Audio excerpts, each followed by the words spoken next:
Hi there, my name is Yanis, and today I would like to walk you through a school project of mine which I have done in the academic year 2022-23.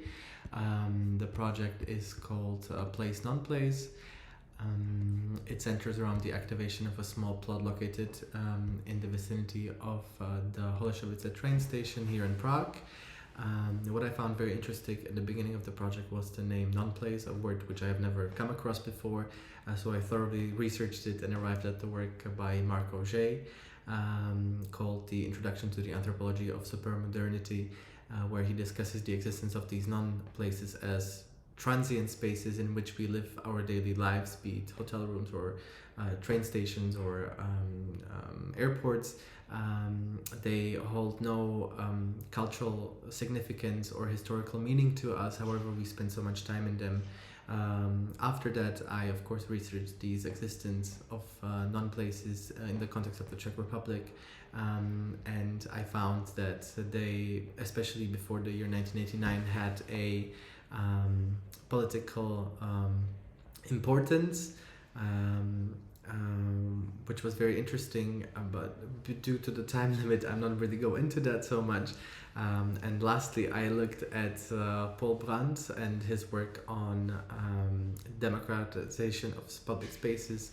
And he mentions the idea that the medieval marketplace represented a space where people saw each other as equals. So that gave me the purpose for the small plot. I hope to elaborate on this during my interview in the second round if I get there.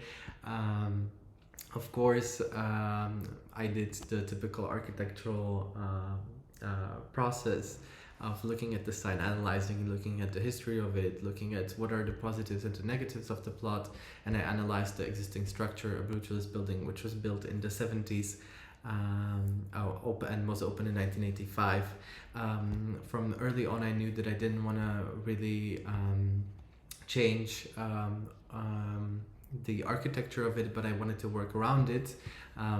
This is one of the first ideas that I had, was this megastructure almost that basically mimicked the trains which were standing at the train station from the top view.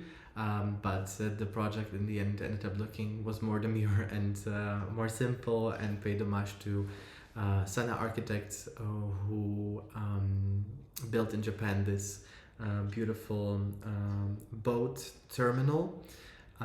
It is a quite simple structure, as you see from the axonometry. It uses eye profiles both in the horizontal and the vertical way, and it activates this space also in front of the station here at the south entrance. What I found the most fun throughout the project was the creation of these modular stalls, which could be disassembled and put away, which allowed, of course, for the activation of the space in a different way. Here are some of the visualizations of the project, and I think for now that's it. These are just the two visualizations which I've done, and I thank you for your time and hopefully see you in the second round. Bye.